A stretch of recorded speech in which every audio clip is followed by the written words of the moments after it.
हमारे साथ मौजूद है फादी हजाज। फादी हजाज एक फ़लस्तीनी नौजवान है जो कि इस वक्त ऑस्ट्रेलियन सिटीज़न है। वो यहाँ के बड़े फेमस बिजनेसमैन हैं। यहाँ सिडनी, मेलबर्न, एडिलेड के अंदर उनके डिफरेंट बिजनेसेस हैं। इनके फादर ने 1948 में फ़लस्तीन को छोड़ा, वहाँ से उन्होंने माइग्रेट किया और ही एंडेड अप इन ऑस्ट्रेलिया। इनसे पूछेंगे, इनके फादर लाहौर में पढ़ाते भी रहे हैं, टर्की में भी, न्यूयॉर्क में भी और यहाँ पे सिडनी में भी पढ़ाते रहे हैं। और आज हम इनको वेलकम करेंगे और इनसे हम पूछेंगे कि अभी जो रिसेंटली जो मेन इनका आज जो मकसद है इनके साथ यहाँ पे टाइम लेने का, वो ये था कि रिसेंटली अभी जो लोग फ़लस्तीन से ऑस्ट्रेलिया आ रहे हैं, उनमें बहुत बड़े एक तबके को ये खुद अपनी ओन पे स्पॉन्सर कर रहे हैं। तो अस्सलाम वालेकुम brother. عليكم السلام ورحمة الله وبركاته. Bye. First of all, thank you so much for giving your very precious time to us. My pleasure. Thank you. Thank you for the Before opportunity. formal start of the our interview, I must say to our viewers that it was really nice, like feeling to be a guest here at Fadi's place, because he served a very delicious and their traditional breakfast. What was it? It was za'atar Oregano, with yes, sir. olive oil and a special tea.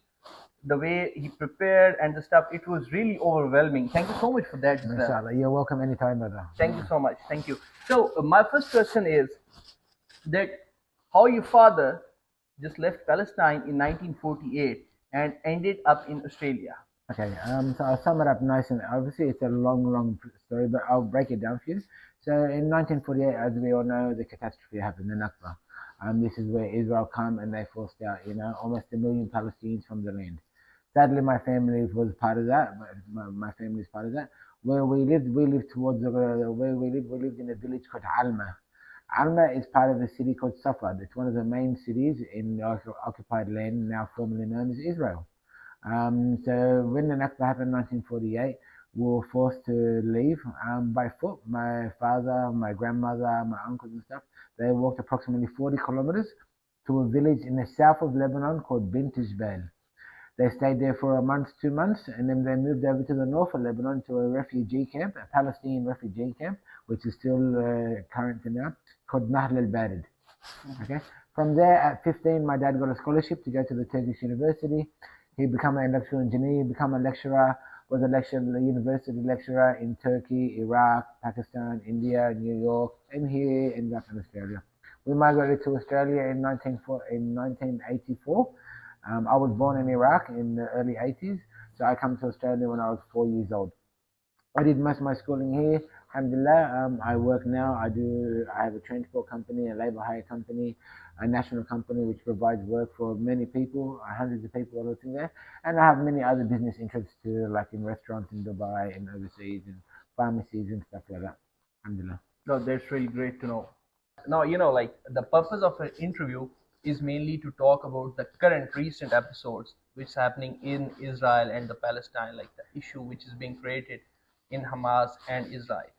So my question is, like the Al Jazeera quoted on October 7, the recent skirmishes was initiated by Hamas. It was the nexus of Iran and Hamas, the way, like it was kind of revenge. And then Israel forces retaliated. So what is your take on that? Look, please pardon this. I reject any comment when they're saying Hamas initiated this. This war has been going on, as we mentioned earlier, since 1948, when there was 752 million Palestinians forcefully taken from their land and evacuated from their land. And Israel has been committing war crimes for the last 75 years, daily, everywhere, like in majorly.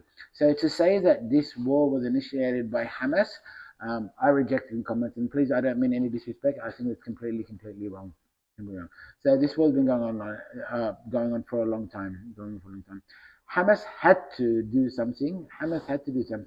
Because Saudi Arabia was normalizing ties with Israel. And once ties were completely normalized between Saudi and Israel, that means the whole Palestinian issue is gone. Saudi had planned to hand over the rights to Masjid al-Aqsa to Israel. So Hamas had to move. If they didn't, we were going to lose al-Aqsa. So this is why Hamas has actually called this war the Aqsa flood. But Western media aren't going to tell you this, because sadly we've been brainwashed for the last 75 years. Alhamdulillah. So it means like as if you just allow me to conclude your own thing, you said that yes, Hamas started, but it was because that Saudi Arabia, like surreptitiously and secretly, Yeah. was planning to have a nexus with Israel. So Right. just to stop or just cut it out, Hamas just jumped in, Yeah. and this all They episode. weren't secretly, it was public. If you just Google, Saudi Arabia and Israel were normalizing ties. And so once these ties are normalized, Palestine is gone. And this is why it was so important. Now, alhamdulillah, what Hamas has succeeded, although there's been a lot of things, the world is waking up. All these atrocious crimes that Israel has been committing and the genocide that they've been doing, they've broken every international law in the book multiple times. Alhamdulillah, by the will of Allah, the world is waking up. Western media, with the power of social media and stuff, people are waking up. But it's still not enough. We still need to do more. You know what I mean? The power is with us at the moment. You know, the more we do, the more we share, the more we do everything. That's when people are going to recognize. Sadly, all our governments are corrupt. And I say that very heavily, but that's the truth. All the Arab leaders have been bought out. They've sold us out. The power is with us. Like, we have to let our voices be heard. And how we do that is obviously the Sunnah says, Surah Salam says, if you cannot fight with your hands, you have to fight with your mouth. And if you don't do this, you're a weak Muslim. So how do we fight with our mouth? We go to protests. We let our voices be heard. We share everything on social media. We raise awareness. This is how we do it. Okay.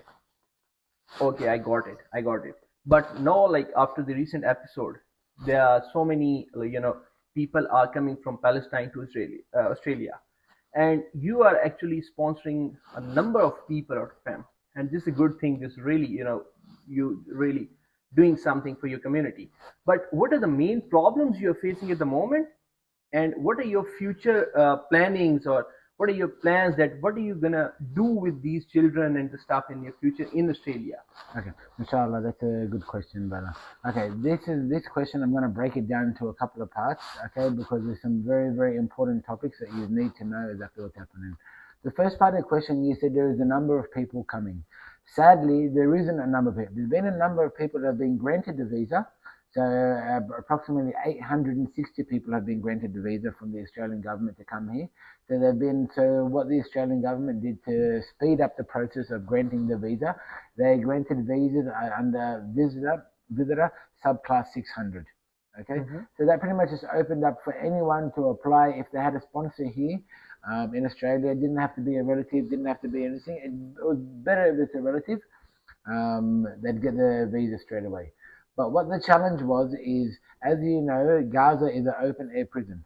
So you've got, for them to flee Gaza, they have to, number one, first go through the Israeli army, the checkpoint through there, and then the Egyptian army.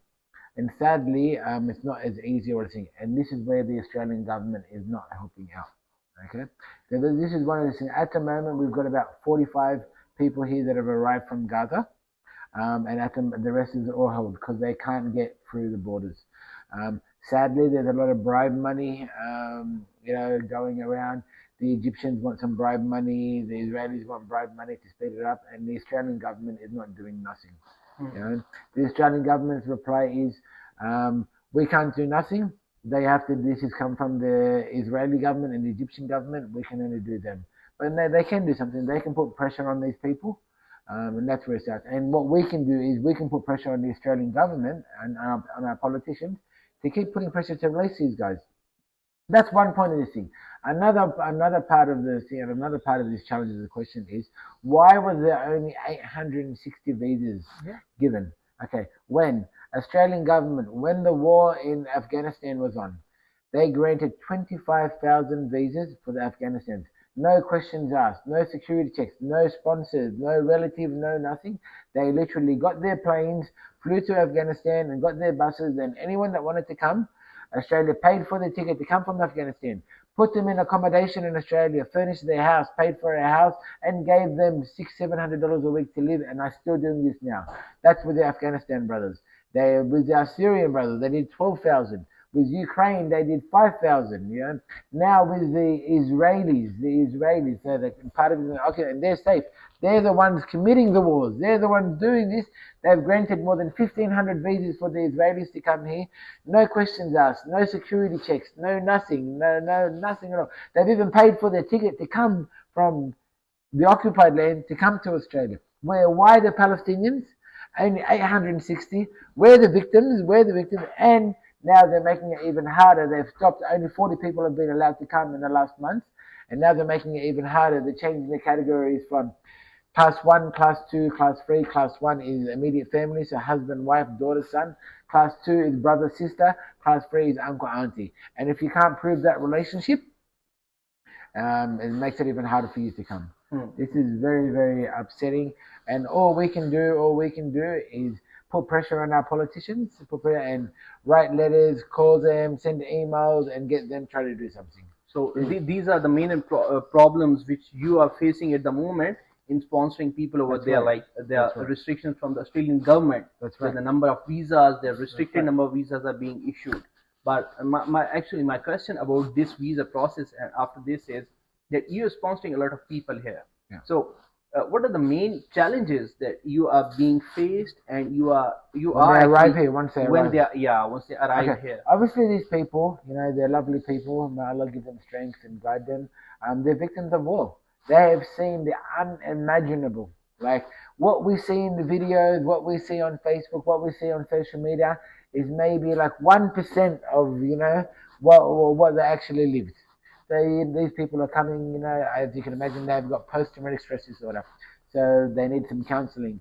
Accommodation is a big problem too. Accommodation is a massive in Sydney at the moment. In Australia, we have a housing crisis. Yeah. And now bringing these people now, we need to provide accommodation for them. And because the Australian government is not funding this, this is up to the Muslim community to provide support to these guys. It's our duty as a Muslims to provide these people. These people have lost everything. So we're gathering donations between the different charity organizations. National Zakat Foundation has been fabulous. The Merciful Group, Al Hussein, even myself, we've been gathering donations and stuff from the community to provide these people with housing, furniture, clothes, like you name it, anything they do, because they've lost everything. And this is really, really important. This is what we need from the Muslim community to constant help. And the guys that can't provide also too, say financially, support morally. A lot of these people, they just need some love. They need to know, they have they've left their community there in Gaza. They need a new community here. So just to provide some support, a phone call, a visit, just to know there is some love, you know what I mean? That we're one, that we're united, this provides some safety net for them, It gives them some safety, especially after what they've been through. This is really important. This is the main thing that we need. Also, too, we need to let our voices be heard. We can't be quiet on what's happening in Gaza. Not only as Muslims, as humans. Yeah. This is a humanitarian issue, We have the hadith, there is a sunnah where it says, if you can't fight with your hand, you need to fight with your mouth, you know what I mean? What does they say fighting with your mouth is? Go to the protest, let your voice be heard, put pressure on our politicians, share all this stuff on Facebook. This is the little things that we can do. This is really, really important. One person can't change the world, but millions of people can change the world. If all of us make our voices be heard, you know what I mean? Then inshallah, by the will of Allah, Palestine will be liberated and we will have our country, and Al-Aqsa Mosque will be free, inshallah. Yeah, that's great, inshallah. But from your point of view, from your perspective, actually, I just want to request my viewers that we just want to be a bridge between you and the sponsors and the accounts you hold currently, or the donations, like wherever you are just collecting funds. We'll give that link in our description, so that people who want to sponsor the things can, contact them and the stuff, all this. Inshallah. So, and one, I'm sorry to interrupt you, actually. One more thing from my side, that yes, we got a couple of people out there, and all who are actually in Australia at the moment, in Sydney mainly. Are you dealing with them mainly in Sydney?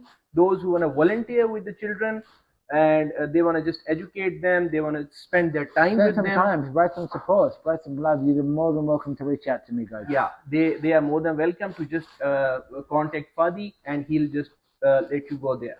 Also, too, with donations, the guys that want to donate here for Australia or in Gaza. I'm very active in Gaza. We're providing food packs, some hygiene resources and stuff. The people, the humanitarian situation in Gaza is very, very bad. Even flour at the moment, materials are very scarce. So, like, you've got the option whether you want your money spent here in Australia or you want your money sent to Gaza. Right? Okay, that's perfect. And again, at the end, I would really say, I want to thank you for your time and for all the efforts. My all the best wishes are with you. And at the end, do you want to make any your request to the people Look, who are living here? I want to take this opportunity to thank you, Brother Shabi, for the opportunity to come on your channel. It's been a pleasure. And for the people, please, I give you the request from my heart, also a humanitarian request and an Islamic request. Do not be quiet about Palestine. The change starts with us. We need to let our voices be heard.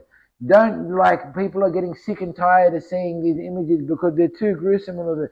You have to force yourself to watch these, because if you don't force yourself and share that button and let people know that the awareness be heard, we're going to lose Palestine. We're going to lose Masjid al-Aqsa. We're going to lose this. And no, it's up to us to make the change. And how we do that is with our voices and with our social media platform and anything we can do, and with our money. Please pardon me, guys. Thank you so much, and I really appreciate it. May Allah reward and guide all of you. Assalamu alaikum wa rahmatullahi wa barakatuh. Thank you so much, viewers.